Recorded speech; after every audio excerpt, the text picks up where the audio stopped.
Welcome, dear listener, to Driftwood Stories, where cobweb towers hum with forgotten magic, and the hush of straw under moonlight can spin into gold.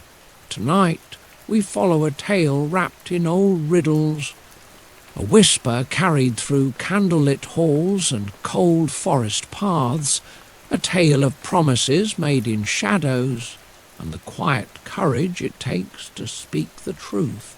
This is the story of a miller's daughter, a greedy king, and a creature no taller than a stool, with eyes like coal, fingers like needles, and a name sharp enough to break a curse.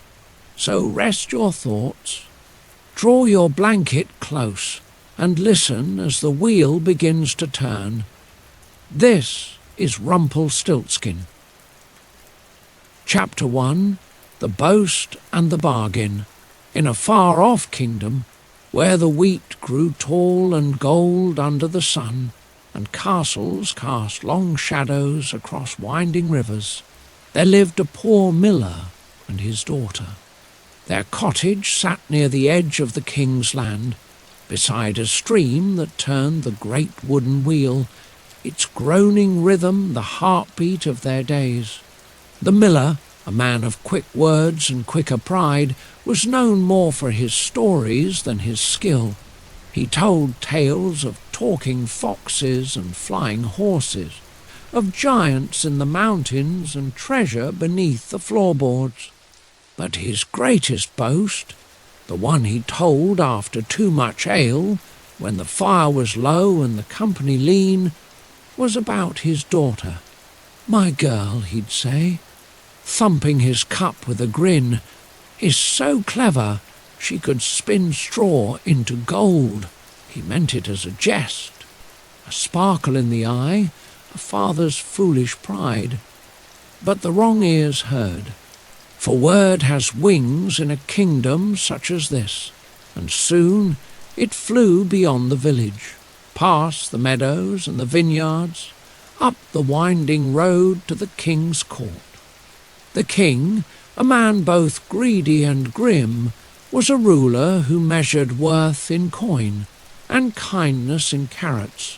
Gold was his hunger, and so when he heard of this girl, he sent for her. No warning, no question, only a royal carriage at dawn, and the cold press of velvet seats. The miller wept as she left. He hadn't meant it. He hadn't thought, but it was too late. The castle loomed against the sky like a stone crown. Its walls were high, its windows narrow. The guards said nothing as they led her in. Only the wind spoke, humming low between the towers. She was taken to a small, round room with stone walls and a wooden floor. No windows, only a single spinning wheel, a bundle of rough straw, and a locked door. The king's voice was like dry parchment. "Spin this straw into gold by morning," he said. "If you succeed, you live. If you fail—" He left the rest unsaid. The door slammed shut. The girl, whose name, in truth, no one asked, sat in the silence, heart thudding in her chest. She had never spun a thread in her life. She touched the wheel. Its wood was smooth and worn. The straw lay in tangled heaps at her feet. She tried to breathe, tried to think, but nothing came. Time passed. The shadows grew longer. Night pressed against the stone, and then a sound, a small footstep, a tapping. From the corner of the room where no door stood, a figure stepped into the firelight.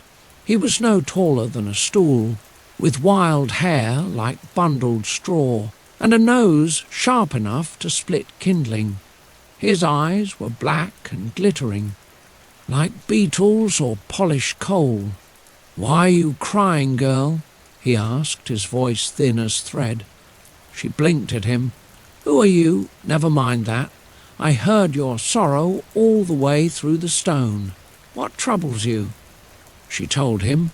Not in great detail, she barely had words, but enough. The straw, the gold, the morning. He nodded, a cruel request, and foolish. She looked at him, hope kindling. "Can you help me?" "Oh, I can," he said, stepping closer. "But everything has its price." She hesitated. "I have nothing." The little man held out a hand. "Your necklace," he said. "That one, around your throat." She touched it. It was a small pendant, a gift from her mother, long since gone. But death was nearer than memory. She took it off. The man tucked it into his pocket, then turned to the wheel. He sat and spun. Whir. The wheel turned, the straw vanished, and thread of gleaming gold spilled forth. All through the night he worked, the room filled with light, soft, shimmering, and by dawn not a single strand of straw remained, only gold. When the king returned and saw what lay before him, his eyes shone, but not with joy, greed. Greed lit him up like fire behind glass. "Well done," he said, but his smile was tight. He clapped his hands. Guards came. They led the girl, not to freedom, but to another room, larger, colder, twice as much straw. "Do it again," said the king. By morning, and once more, she was alone. Until, tap, tap, the little man appeared again, emerging from nowhere like a whisper between stones. "Back so soon," he said, grinning. "Will you bargain again?" She was too tired to plead. "I have only my ring." He took it and spun. Whir. Gold spilled like honey. The wheel turned faster. The night deepened, and again, by dawn, the room shone. The king returned, smiled again, and led her onward. Chapter 2, 3 nights in the Spindle room. The third room was grand, a vaulted chamber beneath the east tower, with arched beams like ribs, and stained glass windows that held no view, only dull grey light. And in the centre, more straw, so much more, bales upon bales, bundled and loose, scattered like dry seaweed on the floor. A single candle flickered beside the spinning wheel, as if uncertain it had the courage to burn here at all. The king did not speak this time. He only pointed to the straw, then to the wheel, and left without looking back. The door clanged shut, the key turned, and once again silence. The girl stared at the golden threads still braided in the hems of her dress. They shimmered faintly in the candlelight, as if remembering the little man's touch. Her hands trembled.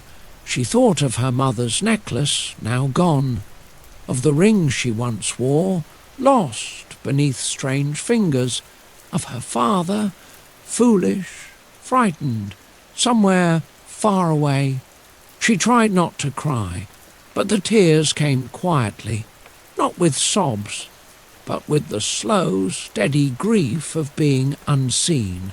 Then a rustle, a breath, a voice. Well, came the whisper, light as kindling smoke. "This room's not very cosy either, is it?" She turned. There he was, the little man brushing dust from his sleeves, as if he had simply stepped out of a cupboard. She exhaled. "You came again." "I did." He tilted his head. "But I wonder, do you have anything left to give?" Her eyes flicked downward. She touched her chest, bare. Her hands, empty. Only her thoughts remained, and those felt frayed and few. "I've nothing," she said softly. "Nothing but—" She hesitated. He raised an eyebrow. "But my promise," she whispered. "If I ever have a child, you may take it." The little man blinked, then smiled, a smile with no joy but deep satisfaction. "Done," he said. He did not ask for her name, nor did he give his. Instead, he sat once more at the wheel, and the work began. Whir! Straw vanished. Gold thread gleamed like captured moonlight. Whir!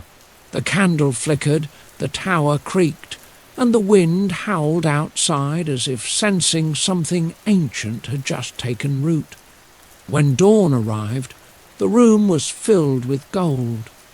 It shimmered in every corner, a sea of wealth spun from fear and desperation. The king arrived with slow steps, his face drawn tight. He looked at the girl, tired, pale, strangely composed, and smiled. "You will be my queen." The words struck like cold water. Not gratitude, not kindness, possession. She curtsied, because that was all she could do. Within a week, she was wed. The bells rang, silks were draped, the straw was forgotten, and no one spoke of the rooms beneath the east tower. But she remembered. The palace halls glittered with gold. Every goblet, every goblin-carved chair, every polished frame. Yet she often walked barefoot across the stone, seeking quiet places where no echoes lived. She wore gowns that never felt hers, smiled when spoken to, nodded at diplomats, and waited. For what, she could not say. Years passed like dust in sunlight. She grew into her crown, learned the language of power, became kind in ways the court never noticed, and one spring morning she bore a child, a boy, with eyes that held her father's gentleness, and a cry that echoed all the sorrows she had kept sealed. He was swaddled in cloth finer than anything she had ever touched as a girl, and yet she wrapped him carefully, like something borrowed, like something not entirely hers, because in her heart she remembered the bargain and the spinning wheel that had once sung so softly in the dark. The fourth night after his birth, when the halls were hushed and the nurses dozed by the fire, a shadow slipped into the chamber. She knew the sound, the soft pat of small boots, the scent of dust and wood smoke. He stepped into the moonlight, unchanged, small, sharp-eyed, smiling. "Congratulations," he said. "He's lovely." She stood, shielding the cradle. "You can't. I can. And will." Her throat tightened. "There must be something else." He paused. "Perhaps." He walked slowly to the window, hands behind his back. "Guess my name," he said at last. 3 days, 3 guesses each, and if I fail, I take what is mine." Her hand trembled on the cradle's edge. He bowed. 3 days, 9 chances. Sleep well, Your Majesty." And then he vanished. Chapter 3. A wedding cloaked in guilt. The wedding had been beautiful. Trumpets sounded over the rooftops, their golden notes drifting far beyond the castle walls. Silk flags fluttered from every turret. Villagers gathered along the roads with baskets of petals and bread, singing the names of a bride they had never met and a king they did not love. She had worn a gown of deep blue, stitched with tiny pearls, a gift from some foreign land she could not place on a map. Her veil trailed behind her like sea foam, her hair bound in gold wire, but her hands, beneath the gloves, trembled. The king had offered his arm with ceremony, not affection. His smile was polished like the plates in the banquet hall, and just as empty. They said her beauty silenced the room, that her grace seemed born for a throne. But no one saw the girl beneath the lace, the girl who once swept ash from stone floors and touched her mother's necklace before sleep. They never spoke of the bargain, never of the rooms filled with straw, not even when the golden drapes were hung and the spinning wheel burned in the courtyard. She was queen now, and a queen, they said, should only look forward. In the years that followed, she learned how to walk among marble and masks. She learned to smile without meaning, to speak without answering, to nod without agreeing. She gave gifts to the poor. She spoke softly to children in the garden. She watched the river flow under the castle bridge and wondered if it remembered the girl who once wept at its banks. But there was always the gold, everywhere, in the ceilings, in the banisters, in the goblets raised for toast she never drank. Gold, not spun, but echoed. The memory of it never left her, and sometimes, late at night, she would dream of straw, of dust and cold stone, of whirring wheels and a voice that laughed like dry leaves. When she awoke, her throat felt raw, as if she'd spoken secrets aloud in her sleep. Then came the child. The kingdom rejoiced. Bells rang louder than on her wedding day. The people cheered in the streets, shouting blessings and names. The king wore a smile that cracked his face in unfamiliar places. But the queen, she wept quietly beneath the blankets. Her son was perfect, rosy and round, his hands tiny as curled leaves. When he cried, her body answered. When he slept, she watched his chest rise and fall with wonder, but joy sat beside fear, always, because she remembered the price, the old promise, woven not from love but desperation. And she knew, somewhere beyond the stone walls, in forest or hollow or crack between the worlds, he was waiting on the first night when the moon hung low like a coin in the sky. He came, the little man, unchanged by time. His smile was the same, tight, gleaming, strange. He stood in the nursery's shadow, just beside the cradle's glow. "It is time," he said. She rose from the rocking chair slowly, gathering her robe about her like armour. "No," he cocked his head. "No, I beg you," she whispered. "He is my son, and once," he replied, "you said he would be mine." Her eyes filled, but she did not look away. There must be another way. He drummed his fingers on the cradle's edge. "Perhaps," she waited. "Guess my name," he said. She blinked. "What?" "3 days, 3 guesses each day. If you can name me, I vanish. If not," he tapped the cradle gently, "I collect." She stared. "But that's impossible," he grinned. "Is it?" And with that he vanished, leaving behind the faint scent of smoke and the tiniest scorch mark on the polished floor. The first morning she searched her memory. She whispered names in the garden, old names, strange names, words her mother once read from torn storybooks. She summoned scribes, ordered every ancient record opened, called in travellers and poets, praying one might have heard of such a man. That night, when the moon rose like a pale drum, he returned. "Well," he said. She stood by the hearth. The fire burned low. "Is your name Thistlefoot?" she asked. "No, Brindlehook," he smiled. "No, Clabberclaw." He laughed, long and loud. It echoed through the stone like falling coins. Not even close. He bowed low. "2 more nights, my queen, and then gone." The next day, she disguised herself and walked among the people.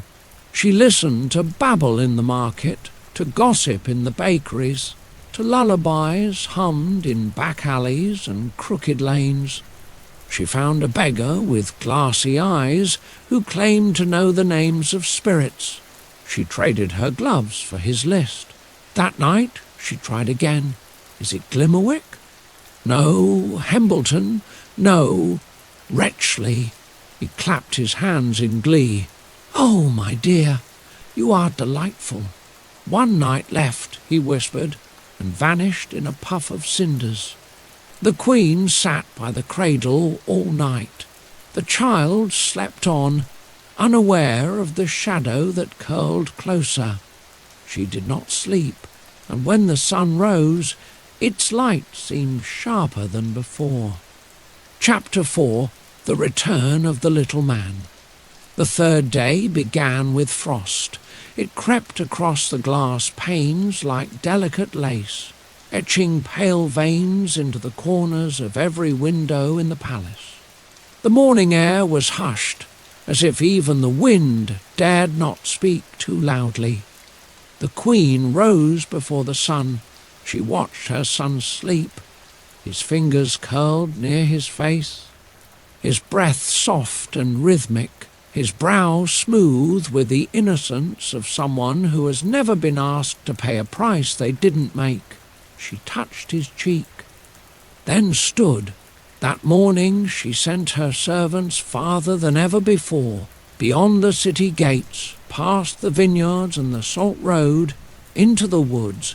Listen, she told them, not with your ears, but with your quiet.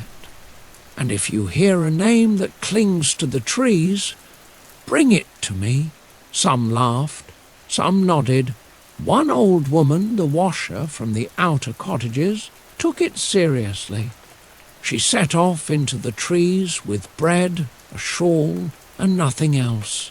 The Queen stayed behind, waiting. Each hour her heart counted the steps of fate. By afternoon a storm gathered, soft at first. Clouds knitting together over the hills like grey wool, a low roll of thunder, a distant scent of rain. The king was nowhere to be seen. He had taken little interest in the child since the first ceremony. Gold still commanded his attention more than lullabies. That suited the Queen fine. She needed quiet. She needed time. And time was thinning. As dusk fell, the old washerwoman returned. Wet boots, mud-spattered hem, but a glimmer in her eye. I heard singing, she whispered, pulling the Queen into a corner. A strange little song, out by the edge of the woods. A place where the trees bend as if they're listening too. She cleared her throat, then recited it low. Tonight, my plan's complete. The Queen shall fail, her child I'll keep. She'll never win, no matter how grim, for none shall guess Rumpelstiltskin. The name struck the Queen like a bell, cold, clear, sharp. She clutched the woman's hands. Say it again. The old woman did, and the Queen wept, not with grief, but relief. A release that poured through her like warm rain on dry soil. That night she dressed plainly. No crown, no brooches, no gold, only a deep green cloak and the quiet dignity she had earned the hard way. The nursery was lit by one candle. The cradle rocked gently in the shadows. And then a stir, a shifting of the firelight, and there he was, the little man, teeth bared in anticipation, hands rubbing together with gleeful rhythm. Well, he said, have we a name tonight, Your Majesty? She smiled, just a little. We do. He crossed his arms. Do tell. She tapped her chin in thought. Is it Pebble-whisk? He snorted. No. What about Thornbluff? His eyes gleamed. "Try again." She took a breath, held his gaze, then said simply, "Rumpelstiltskin." The silence that followed was immense. The candle flickered. The shadows seemed to pause in their swaying. Even the fire stilled for a beat. He reeled back as if struck. "What?" She said it again, not louder but with weight. "Rumpelstiltskin." The name hung in the air like an iron bell, true and unshakable. His eyes widened, his mouth fell open, then curled in fury. "Who told you?" But she said nothing, only watched. He stomped once, hard enough to rattle the floorboards. Smoke curled up from his boots. "I gave you gold. I gave you life. And I gave you my fear," she said softly. "But I don't owe you my child," he screamed then. A wild, twisted sound, a noise that might have once been a curse, but had lost its power in the face of truth. He turned on his heel, vanished, gone in a whirl of ash and shadow, leaving behind only a faint scorch and the scent of burnt straw. The Queen sank to her knees beside the cradle. Her son stirred. She picked him up and held him close. His heartbeat tiny, strong and sure. And she knew she would never forget the name, not just his, but the other one, the one that had haunted her, tried to claim her, and failed. Chapter 5. The Name Beneath the Hill.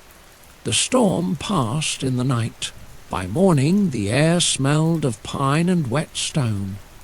Rain had rinsed the roofs clean and left tiny pearls in the garden leaves. The sky was pale, hushed, as though the whole world was taking a breath. In the nursery, the cradle stood empty, not from loss, but because the child was sleeping now in her arms, his breath warm against her collarbone, his weight anchoring her in the moment. She sat by the tall windows, watching the last raindrops slip from the glass. Her mind wandered to that place in the woods, the clearing the old washerwoman described, where the trees leaned in and the earth held secrets beneath roots and moss and stone. She imagined the little man there, dancing around his fire, chanting his name to the shadows, because he believed no one listened, but the forest listened. Always. It heard truths whispered too low for the world.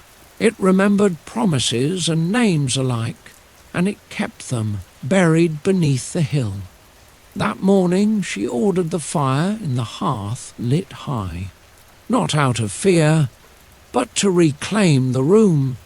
She bathed the child in warm water scented with lavender, wrapped him in soft cloth, held him against her chest as she walked the corridors. Past servants who bowed more deeply than before, past guards who now watched her not as a possession, but as something they could not name. She didn't need gold anymore. She didn't need riddles or rooms full of straw. Not now that she'd named the thing that hunted her. The court would forget, as they always did. History would polish the tale until it gleamed too brightly to be true. But she would remember, not just what happened, but what it meant. They say she ruled with quiet strength, that no lie ever slipped past her notice, that she could unmake a falsehood with a glance. Some say she'd once bargained with something old and wild. Others said she came from witches, or that she wore a ring no one could see, whispered to her by the wind. But only she knew the truth, that once, in a room filled with straw, she had wept, and someone had come. That once, in her need, she had given away something she didn't yet hold. and years later she had taken it back, not with power, not with gold, but with a name. The forest remembers names. The earth beneath the hill still hums with them. But there are names it will not speak again, because once named, a thing loses its hold, and in a castle far away, a mother rocks her son gently by the window, and hums a soft lullaby. No riddles, no bargains, only peace.